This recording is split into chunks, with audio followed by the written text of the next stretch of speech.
Climatology में देख रहे थे तो इसमें एक देखे थे जिसमें कि हाँ हम लोगों ने देखा था कि अर्थ के ऊपर जो टेम्परेचर्स हैं तो ये सन से आने वाले सनलाइट की वजह से जो ये इक्वेटर हो गया और इसके ये नॉर्थ ये साउथ ये हो गया कैंसर ये हो गया कैप्रिकन, तो टेम्परेचर का जो चेंजेस आते हैं तो अर्थ के ऊपर जो टेम्परेचर की जो वेरिएशंस होता है उसके पीछे का कौन कौन से फैक्टर है उसको हम लोग पढ़ने की कोशिश की थी, देखे थे जिसमें कि एक इंक्लिनेशन है। इंक्लिनेशन मतलब क्या हो गया, ये अर्थ जैसे ये देखो ना, यहाँ से ये जाएगा तो इधर ये तिरछा होता जाएगा ना, तो इधर इधर तिरछा होता जाएगा। एक तो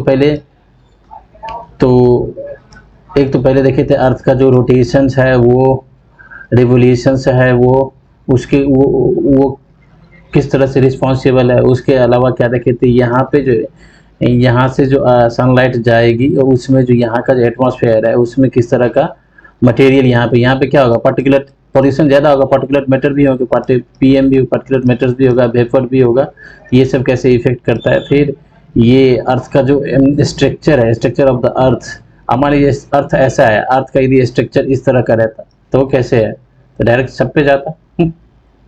ठीक, तो स्ट्रक्चर की वजह से, ठीक, उसके बाद वो जो चारों तरफ रिवॉल्व करता है उसकी वजह से, तो मतलब these all are the factors. उसके बाद nature of the land surface, किस तरह का लैंड सरफेस है, उसके ऊपर एक ही लैटिट्यूड के ऊपर यदि वाटर रहेगा और ये लैंड मास रहेंगे तो उसके बीच में क्या डिफरेंस होगा। जो आइसोथर्म लाइन है जो सेम टेम्परेचर वाले जगह को मिलाते हैं, यहाँ का टेम्परेचर क्योंकि वाटर का जो है जो उसे गर्म होने में स्पेसिफिक जो हीट होता है, स्पेसिफिक हीट वो क्या होता है compare to the land surface ज़्यादा होता है, तो उसकी वजह से फिर वाटर के वेपराइजेशंस की वजह से, तो ये सब हम लोग देखे थे। आज एक नया टॉपिक देखेंगे जिसको बोलते हैं टेम्परेचर इन्वर्जन। टेम्परेचर इन्वर्जन क्या होता है, देखो ये जो अर्थ है उसके जो एटमॉस्फेयर है, अर्थ की जो एटमॉस्फेयर है ये इसको जो लेयर में डिवाइड किया है, जिसमें फर्स्ट क्या होता है ट्रोपोस्फेयर, ट्रोपोस्फेयर, स्फेयर, स्ट्रैटो, मेजो और ऑटोस्फेयर होता है। इसी में फिर आयनोस्फेयर, ये स्ट्रेटोस्फेयर में होता है, आयन जो कि आयनोस्फेयर आता है, आयनोस्फेयर। ठीक, ये तो अब हम देखते हैं ट्रोपोस्फेयर में क्या होता है। देखो जो ये जो अर्थ के एटमॉस्फेयर है इसको भी जो क्लासिफिकेशन किया गया, वो क्लासिफिकेशन का तो बेसिस होगा ना, किसी बेसिस पे क्या होगा। ऐसे कि मान लो कि 5 लड़के हैं तो भाई इसमें इसको डिफरेंस करना मतलब इसको क्लासिफाई करो तो किसी बेसिस पे करेंगे ना, या तो हाइट के बेसिस पे करेंगे तो ये बोलेंगे ये सबसे ज़्यादा है, ये छोटा है, ये उससे छोटा है, ये उससे छोटा है। या एजुकेशन के बेसिस पे करेंगे तो भाई ये ज़्यादा पढ़ा लिखा है, ये कम पढ़ा लिखा है, मतलब किसी न किसी बेसिस पे करेंगे ना। तो वैसे ही जो ये अर्थ का जो एटमॉस्फेयर है इसको किस बेसिस पे किया गया था, ये टेम्परेचर वाले बेसिस पे देखा गया था। टेम्परेचर वाले बेसिस में होता क्या है, जैसे ही हम लोग ट्रोपोस्फेयर में जैसे हम लोग ऊपर जाते हैं, ऊपर की तरफ बढ़ते हैं तो क्या होता है टेम्परेचर, मान लो ये टेम्परेचर हो गया, ये हो गया हाई हो गया, हाँ ट्रोपोस्फेयर का। तो जैसे ही हम लोग जाएंगे तो टेम्परेचर क्या होता है डिक्रीज करता है, टेम्परेचर डिक्रीज करता है ऊपर जाने पर ट्रोपोस्फेयर। ठीक, तो ट्रोपो में क्या होता है टेम्परेचर डिक्रीज करता है ऊपर जाने पे, मतलब ये हो गया लैंड सरफेस जैसे ही ऊपर जाते हैं तो टेम्परेचर वो डिक्रीज करने लगता है। अब इसके पीछे क्या रीजन है वो अलग चीज है, इसके पीछे भी एक तो मतलब एयर डेंसिटी होता है, एयर डेंसिटी की वजह से ऊपर जाएंगे एयर डेंसिटी कम हो जाएगी, वो आगे हम लोग देखने की कोशिश करेंगे, देखेंगे उसको। तो होता क्या है जनरली, जो ऊपर जाने पे अर्थ के लैंड सरफेस से ऊपर की तरफ अपवर्ड डायरेक्शन में जब मूव करते हैं तो टेम्परेचर डिक्रीज करता है, it is a normal process. ठीक, लेकिन जब टेम्परेचर इन्वर्जन में होता क्या है कि जैसे ही ऊपर जाते हैं तो यहाँ का टेम्परेचर से यहाँ का टेम्परेचर ज्यादा हो जाता है, मतलब टेम्परेचर इंक्रीज करने लगता है, टेम्परेचर बढ़ जाता है, तो this is called the temperature inversion. ठीक, जो नॉर्मल प्रोसेस के ठीक अपोजिट है। अब देखिए समझ गए टेम्परेचर इन्वर्जन, भाई ऊपर जाने पर जनरली क्या होता है डिक्रीज करता है, और लेकिन इन्वर्जन में इंक्रीज करता है। फिर देखिए जैसे स्ट्रेटोस्फेयर में जब हम आते हैं तो स्ट्रेटोस्फेयर में क्या कह रहे हैं, स्ट्रेटोस्फेयर में कहता है जो टेम्परेचर इंक्रीज करता है। ठीक, ट्रोपोस्फेयर में डिक्रीज करता है, ठीक। तो ये जो टेम्परेचर इन्वर्जन का जो टेम्परेचर इन्वर्जन का जो ये प्रोसेस है ना, तो ये ट्रोपोस्फेयर के अपर लेयर, मतलब अपर लेयर ये हो गया ट्रोपोस्फेयर का। मान लेते हैं यहाँ से ये कितना होता है ट्रोपोस्फेयर का हाइट जो होता है कितना होता है 8 और 16, 8 किलोमीटर और 16 किलोमीटर। इक्वेटर पर 16 होता है, उस पे पोलर पे कुछ कम होता है, ठीक। इसमें क्या कहा जाता है, जैसे जाएंगे ऊपर तो टेम्परेचर कम होगा।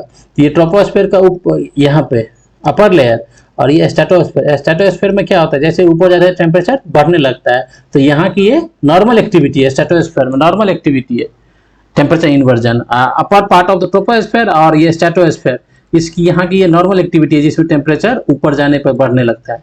लेकिन जब हम अर्थ का लैंड सरफेस वाली नॉर्मल बात करते हैं, तो लैंड सरफेस में क्या होता है, अपर जाने पर टेम्परेचर डिक्रीज करता है, ठीक। समझ गए?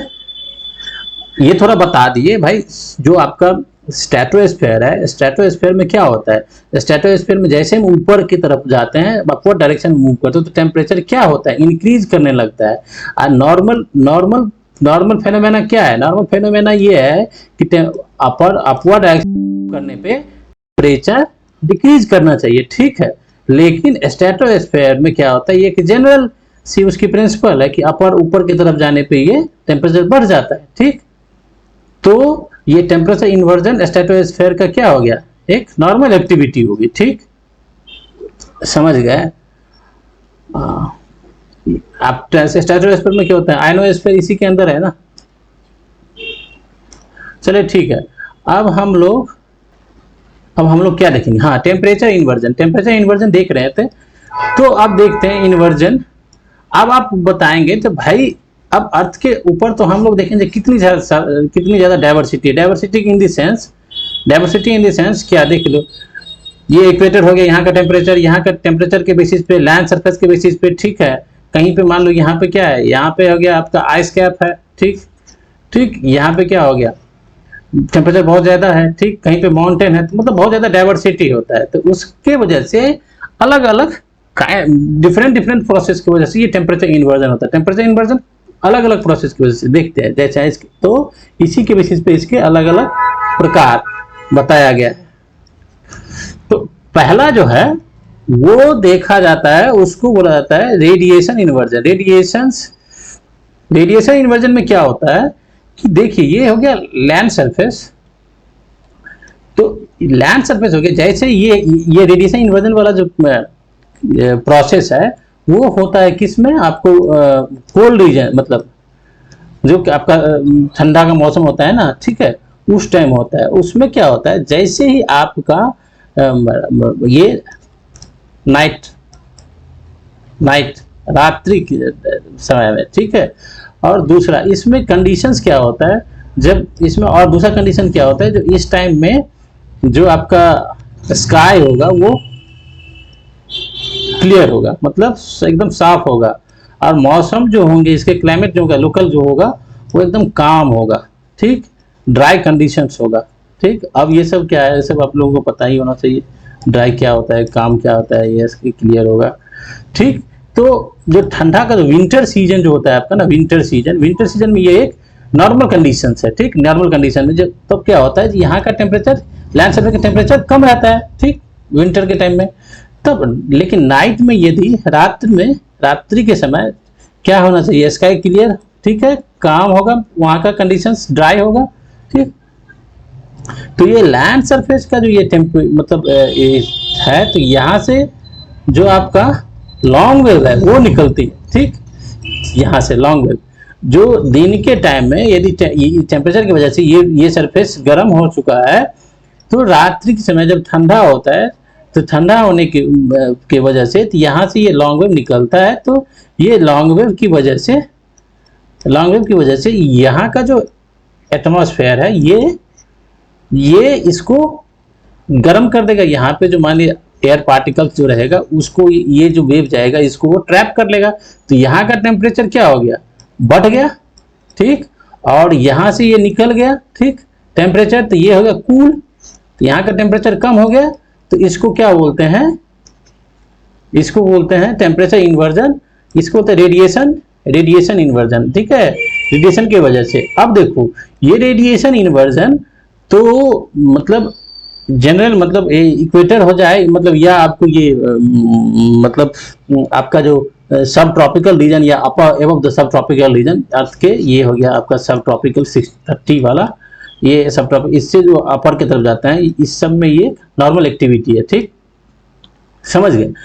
तो और दूसरा रेडिएशन इन्वर्जन जो आपका है वो इसमें मान लीजिए कहीं पे ये एस कैप है जो आपका पोलर रीजन है, यहाँ पे रेडिएशन इन्वर्जन एक नॉर्मल कंडीशन से नॉर्मली होता है, क्योंकि देखिए ये पूरा आइस है, यहाँ पे सनलाइट आया, ये रेडिएशन आया, तो ये तो सरफेस क्या है एकदम प्लेन है, मतलब सरफेस एकदम क्या है, रिफ्लेक्शन इसमें टोटल हो जाता है, यहाँ से ये रिफ्लेक्शन टोटल हो जाता है, तो यहाँ का टेम्परेचर क्या हो जाएगा, कम रहेगा भाई इस सरफेस का, और यहाँ से जो सनलाइट यहाँ से रिफ्लेक्शन हो गया तो यहाँ पे जो एयर मास होगा वो इसको ट्रैप कर लेगा, तो यहाँ का टेम्परेचर बढ़ जाएगा।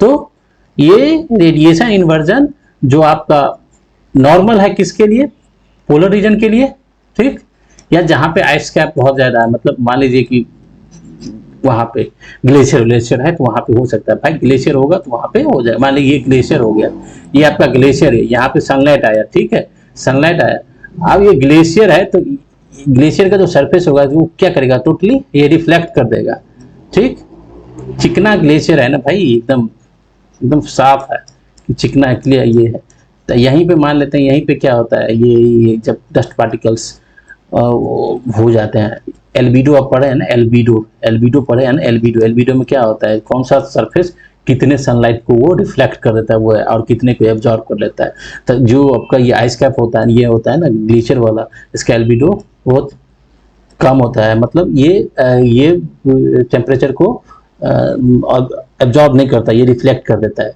तो यहाँ रिफ्लेक्ट कर दिया, तो ये रिफ्लेक्ट कर देने के बाद ये यहाँ का जो एयर मास होगा इसको ट्रैप कर लेगा, तो यहाँ का टेम्परेचर बढ़ जाएगा, यहाँ का टेम्परेचर कम हो जाएगा, ठीक।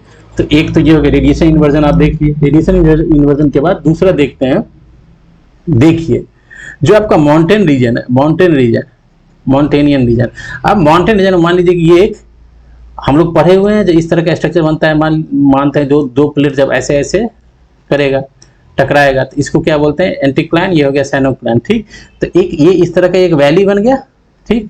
इस वैली में क्या होता है, इस वैली में क्या होगा, देखिए यहाँ का टेम्परेचर क्या होगा, जो वैली का अपर पार्ट ये वाला माउंटेन वाला रीजन है, यहाँ का टेम्परेचर क्या होगा, कम होगा, टेम्परेचर कम होगा भाई, क्योंकि जैसे ही ऊपर की तरफ जाते हैं टेम्परेचर कम होता है, क्योंकि एयर डेंसिटी कम हो जाती है वहां पे, ठीक, तो टेम्परेचर कम होगा, तो ये क्या होगा, टेम्परेचर कम होने के बाद ठंडा है, तो ठंडा यहाँ का जो एयर मास होगा वो नीचे की तरफ बैठ जाएगा, ठीक, बैठेगा, और बैठने के बाद ये क्या करेगा, मतलब रात के टाइम में क्या करेगा, ये यहाँ से इसको एक स्लोपी रीजन मिला, ठीक, इस स्लोप पे ये नीचे की तरफ आएगा, ठीक, नीचे की तरफ आएगा, ठीक। जैसे ही ये नीचे की तरफ आएगा तो यहाँ का जो हॉट एयर है, जो इसका गर्म हवा है, यहाँ का हॉट एयर है, वो क्या करेगा, उसको ये ठंडा वाला रिप्लेस करेगा, तो ये ऊपर की तरफ मूव कर जाएगा, ये यहाँ पे मूव करेगा, ऊपर की तरफ मूव करेगा, तो यहाँ का टेम्परेचर क्या हो जाएगा, कम, बिकॉज ऑफ ये अपर वाला जो ठंडा वाला हवा है वो नीचे की तरफ आ गया, ठीक, और यहाँ का जो गर्म है वो ऊपर की तरफ चला गया। और दूसरा भी, जब हवा नीचे जो गर्म हवा आता है तो उसका एक नेचर होता है, टेम्परेचर बढ़ने के जो एयर मास है उसका टेम्परेचर बढ़ जाएगा तो वो उसका एक्सपांसन होता है, एक्सपांसन होने के बाद वो मूव करता है, ठीक, तो ये ऊपर की तरफ चला गया, तो ये हो गया आपका वैली वाले माउंटेनियन रीजन में होता है, ठीक। इसी वजह से कहा जाता है कि मतलब जो सेब की खेती जो होती है वो फिर होटल रिजॉर्ट जो होता है इस वैली में नहीं होता, इसके अपर में होता है, क्योंकि वैली यहाँ पे होगा तो, और कोहरा जो होता है, कोहरा भी इसी की वजह से होता है, जब ये नीचे आता है फिर उसका सेचुरेशन होता है, सेचुरेशन का कंडेंसेशन होता है, कंडेंसेशन की वजह से होता है, ठीक। टूरिज्म के लिए भी, टूरिज्म जो इस वाले पोर्शन पे होटल बनाया जाता है, क्योंकि यहाँ से आएगा तो ये पूरा इसको यहाँ पे आके चौक करेगा, ठीक, ये ठंडी हवा आके चौक कर देगा इस रीजन को, ठीक। यहाँ पे मान लीजिए पॉल्यूशन है, पॉल्यूटेड मटेरियल को साथ में लेके चला आया तो यहाँ के एयर कंडीशन को, मतलब जो वैली वाला है उसको खराब कर देगा, छोड़िए हटाइए, यहाँ पे ये वैली वाला हो गया। तीसरा देखिए, अब देखिए एक होता है कन्वेक्शन की वजह से इन्वर्जन, कन्वेक्शन तो समझते हैं ना, कन्वेक्शन में क्या होता है, ये इक्वेटोरियल रीजन का एक नॉर्मल कंडीशन। इक्वेटोरियल रीजन में क्या होता है कि ये 0 डिग्री वाला इक्वेटोरियल रीजन है, यहाँ पे टेम्परेचर बढ़ने की वजह से क्या होता है, यहाँ का जो एयर मास है, ठीक, वो क्या करेगा, टेम्परेचर बढ़ेगा तो ये ऊपर की तरफ मूव कर जाता है। क्यों? टेम्परेचर बढ़ने के बाद उसका क्या हो जाएगा, एक्सपांशन होता है। वो जो पहले कॉम्पैक्ट है, टेम्परेचर जैसे ही बनेगा कि वो ये जो कॉम्पैक्टनेस है टूट जाएगा, इस तरह का हो जाएगा। तो इसकी जो डेंसिटी है वो कम हो जाएगी, डेंसिटी कम हो जाएगी तो ये ऊपर की तरफ ये मूव करेगा। ये जनरल कंडीशन है यहाँ के कन्वेक्शन वाले, ये इक्वेटोरियल रीजन का। तो इक्वेटोरियल रीजन में मान लीजिए ये कन्वेक्शन की वजह से यहाँ का जो मटेरियल है, यहाँ का जो गर्म वाला हवा है, वो ऊपर की तरफ ये ऐसे करके चला गया, ठीक, ऊपर की तरफ ऐसे चला गया। तो यहाँ का टेम्परेचर क्या हो जाएगा, कम हो जाएगा, ठीक। यहाँ के जो गर्म हवा है वो ऊपर की तरफ चला गया, यहाँ का टेम्परेचर कम हो जाएगा, और ये गर्म हवा यहाँ आया, यहाँ पे कोई एयर बॉडी है, एयर मास है, वो इसको ट्रैप कर लेगा, गर्म करके यहाँ का टेम्परेचर बढ़ गया, ठीक। तो ये कन्वेक्शनल रीजन, कन्वेक्शन प्रोसेस के कन्वेक्शन इन्वर्जन इसको बोल सकते हैं। ये इक्वेटोरियल रीजन का एक नॉर्मल कंडीशन है, ठीक। अब देखिए, एक तो हो गया, दूसरा होता है एक देख लीजिए, चलिए ये मान लीजिए ये एक सरफेस है, हम एक केवल टेम्परेचर इन्वर्जन में क्या होता है, जो भाई नॉर्मल होता है कि ऊपर जाने पे टेम्परेचर बढ़ता है, ठीक, टेम्परेचर घटता है। नॉर्मल कंडीशन क्या है, जैसे हम अर्थ सरफेस से ऊपर की तरफ जाते हैं तो टेम्परेचर घटता है, लेकिन जहां पे घटने की जगह पे बढ़ जाता है तो वो हो गया टेम्परेचर इन्वर्जन। तो ये एक प्रोसेस हो गया। अब ये प्रोसेस किस किस रीजन में होता है, जहां पर ये वाला कंडीशन मिलेगा तो इसका मतलब क्या, वहां पे टेम्परेचर इन्वर्जन हो रहा है, ठीक है। अब देखिए, जैसे कि आप देखिए ये जो मिड लैटिट्यूड है, आपका मिडिल लैटिट्यूड है, उस कंडीशन में एक फ्रंट बनता है। फ्रंट क्या होता है, तो ये फ्रंट में होता है क्या, यहाँ से आपका हॉट एयर बॉडी जा रहा है, मतलब जो गर्म हवा है वो एयर मास इस तरफ की तरफ मूव कर रहा है, ठीक है। इधर से क्या होगा, कोल्ड एयर आपका इधर से मूव कर रहा है, ठीक। तो इस दोनों के बीच में ये एक फ्रंट बन गया, ठीक, ये फ्रंट बन गया, ठीक। अब जब ये इस तरफ मूव करता है, ये इस तरफ मूव करता है, दोनों मिल जाते हैं, फिर इसमें अलग अलग होता है। जब हम वो जेट स्ट्रीम पढ़ेंगे तो वो देखेंगे। तो जो फ्रंट बनता है, जो फ्रंट में क्या होगा, ये देखिए यहाँ का गर्म हवा, यदि ये जब ये हॉट फ्रंट बनेगा तो इसमें क्या होगा, ये गर्म हवा ऊपर की तरफ चला जाएगा, ठीक, और ये कोल्ड एयर मास जो है वो नीचे रहेगा, क्योंकि कोल्ड एयर का क्या होता है, उसका वेट ज्यादा होता है कंपेयर टू हॉट एयर। तो ये नीचे रहेगा, तो गर्म हवा ऊपर चला गया तो यहाँ का टेम्परेचर बढ़ गया, और यहाँ का क्या होगा, कम रहेगा, कोल्ड एयर है, कम रहेगा। तो ये भी एक टेम्परेचर इन्वर्जन का एग्जाम्पल है, ठीक। ये फ्रंटल वाले रीजन में होता है, ठीक। क्या हो रहा है, दूसरा एक हो गया आपका रेडिएशन वाला हो गया, ठीक। दूसरा क्या, फ्रंट वाला हो गया, जो मिड लैटिट्यूड फ्रंट जहाँ पे बनता है वो देख लो ना, फ्रंट कहाँ पे बनता है, ये यूरोपियन वाला रीजन में बनता है, ठीक। तीसरा आपका क्या हो गया,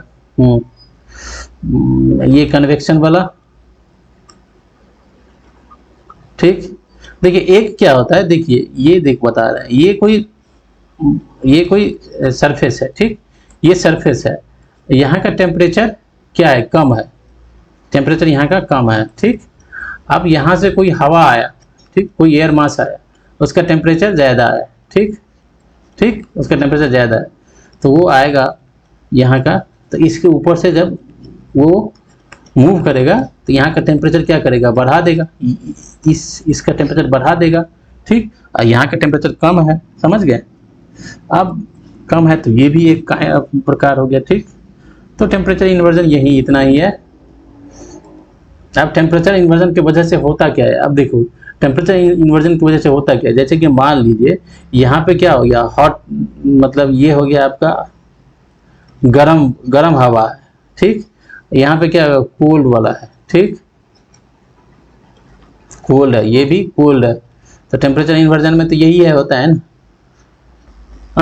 यहाँ पे कोल्ड हो गया, यहाँ पे हॉट हो गया, ठीक। अब जब ये एयर मास है तो इसका तो सेचुरेशन होगा, क्योंकि इसमें सेचुरेशन होगा, ये ऊपर की तरफ मूव करेगा, ठीक।